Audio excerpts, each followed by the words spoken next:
Today we have with us Paranjay Guha Thakurta, a senior journalist, media commentator and economist. Since 2014 elections, there is a complete one-sided biasness of media that we are seeing. They are playing an important role in opinion making. There is a complete wipeout of the voices of dissent. I mean, what do you think? What has led to these changes?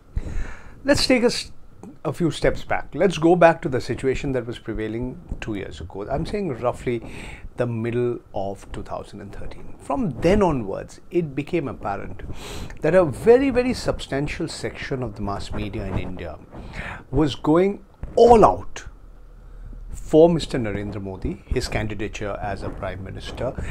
They were seeking to convert India's multi-party democracy and the general elections into a two-person contest, almost as if it was like an American-style presidential elections. This personalization of politics happened, and by the time the results, the outcome of the 16th general elections in India were known on the 16th of May 2014, it was very, very clear that here was a substantial section of the media that were going all out. They were rooting for Mr. Modi. And I must say, Mr. Narendra Modi and his media managers, his spin doctors in the Bharatiya Janata Party and the Rashtriya Swayamsevak Sangh made very, very astute use of the media, including the social media, including Twitter and Facebook, to paint him as the person who was going to bring good times, अच्छे दिन आने वाले हैं, and to simultaneously propagate a overall ideology that was not just anti-Congress and anti-UP, but very, very right of center, very, very pro-corporate. And because the media, or a substantial section of the media, is controlled by large corporates, this fitted in very, very neatly. What happened after that was that even the media, even the right-wing media, even the so-called right-wing liberal commentators in the media, slowly but surely they have begun getting disillusioned with Mr. Modi, because those good times are yet to come, those investments are yet to happen, those jobs are yet to be created, and 1,001 other things are happening, all of which has dented Mr. Modi's image as the supreme leader of the Second Republic of India. Having said this, it's also important to note that even as this is happening, Mr. Modi's silence is also being questioned. Having said this, let's also look at the way the government is trying, and its spin doctors is trying to deal with the situation. They have battalions of trolls. Anybody who is opposed to Mr. Modi, the so-called Modi Bhakts or the loyalists of Mr. Modi, they go after any adverse comment against Mr. Modi or the government. They come down very viciously, anonymous trollers, often using very, very vile language. The other thing that's happening is attempts are made to black out those who disagree and stifle all contrarian views or dissenting views. You have raised a very important point. The thing which you are talking about, corruption, if we look at pre-2014 period, there was the same media which was going all gaga about the 2G case, about the 3G case, about Colgate scam, and I mean, it played an important role in making an entire opinion against the incumbent Congress government. But if you look at current scenario, things have changed. I mean, there are voices which are asking for resignation of these various people which you have named, but still the media is not that fierce in nature in comparison to what it was. So what do you think has led to this change? One of the reasons could be that Mr. Narendra Modi's honeymoon period is still not over. After all, he's been Prime Minister for a little over 14 months. So in that sense, some of the sheen still remains with him. And in the media, that is. I mean, I would say it's there even among ordinary people as well. At the same time, the realization has also come that a large proportion of those eligible to vote in India, 31.5% of those eligible to vote, did vote for the Bharatiya Janata Party. But what has also become evident today is that the very same section of people who voted, they are also realizing that despite all the tall claims that were made, despite the expectations expectations that were raised, these expectations have not been fulfilled. Whether it be bringing black money outside the country, whether it be job creation. So, thus having raised these expectations to unrealistically high levels, when people get disillusioned, they get disillusioned very, very quickly. And that is exactly the process that is beginning today.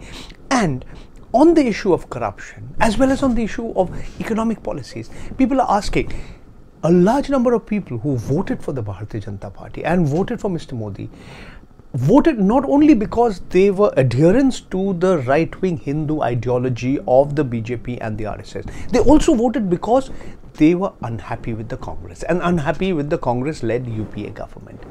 Now, these same sections of people are saying, what is the difference? Is there a difference between the Congress-led UPA government and the BJP-led NDA government in terms of, look at the way they've handled the issues relating to corruption? And I think there's another factor too that has happened, which has made even the right-wing ideologues who were gung-ho about Mr. Modi disillusioned. They are realizing that beyond a point, you can't continue to support a government where power is so centralized in the hands of so few people. Never before, since the middle of the 70s, during Indira Gandhi's time, during the emergency, have we seen so much power being concentrated in so few people. We are seeing also cracks within the Sangh Parivar. You see, when they were not in power, they were united. Now they're in power.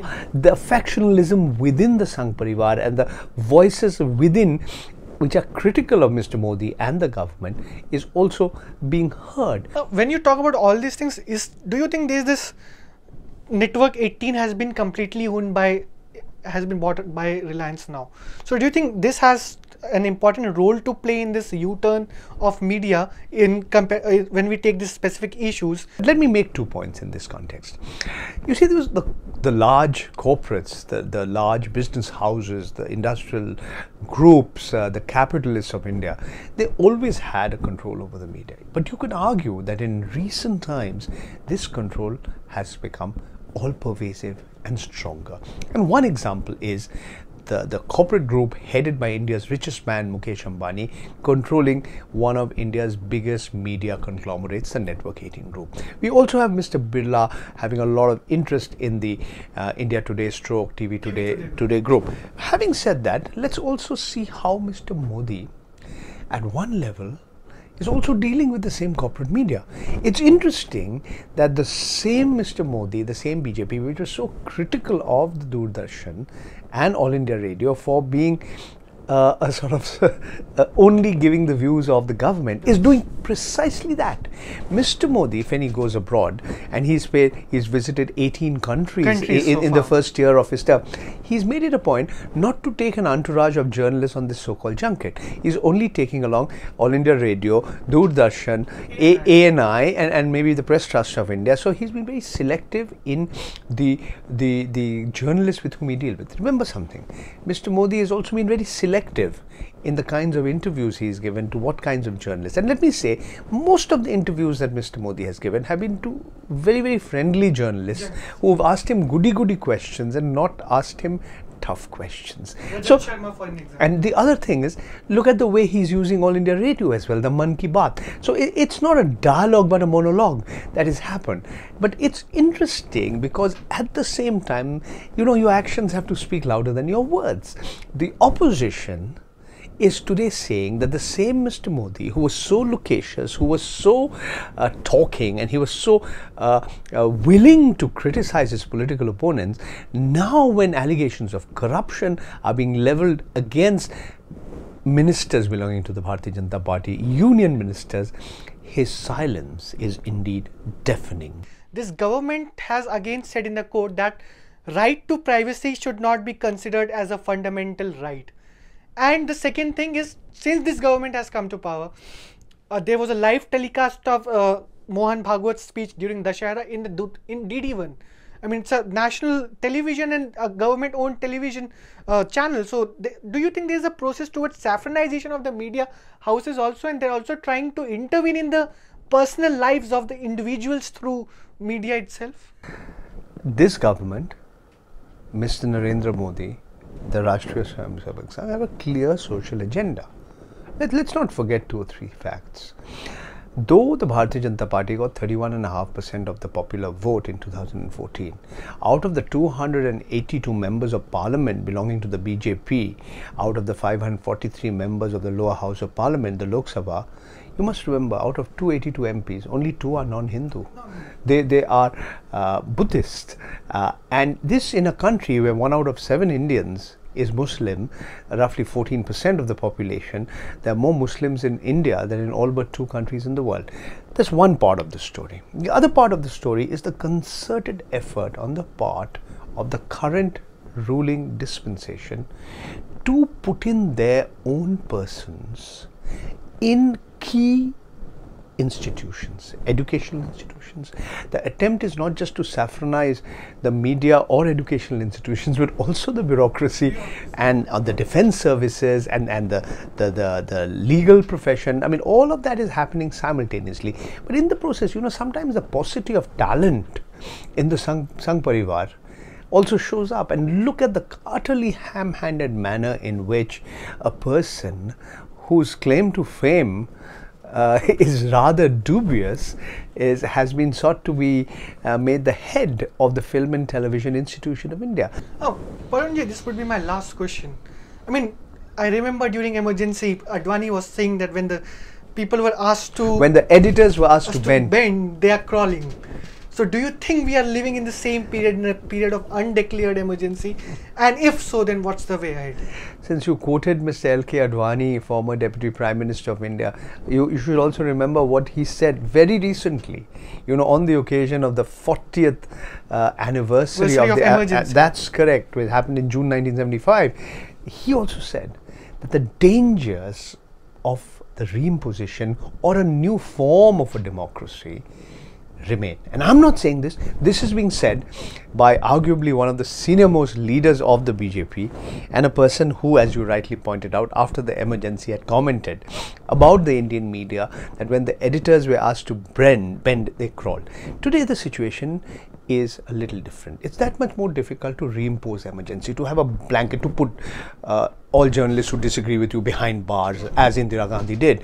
It's also, the media has changed today with the internet, today with the social media, today with, 900 million mobiles in a country of 1.25 billion people with 900 million subscriber identity modules or SIM cards. It's very, very difficult to control the media in the manner in which Indira Gandhi imposed the emergency in the middle of the 70s, between June 1975 and January 1977. And in March, of course, the elections took place and she lost.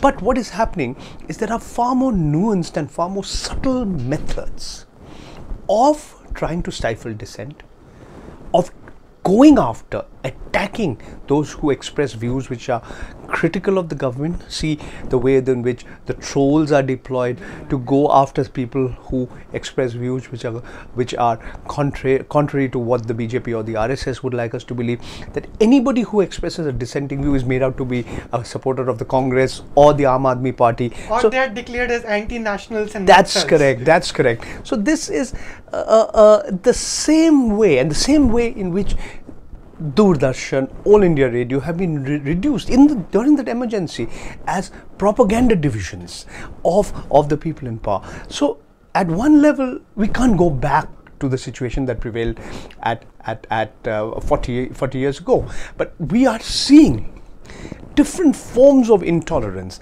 different attempts being made by those who are in positions of power and authority, and that includes the political leadership, the corporates, large corporates, attempting to stifle dissent, attempting to black out views that they find inconvenient, to suppress unpleasant truths, and to ensure that these are not given the kind of publicity or the kind of play or not disseminated widely.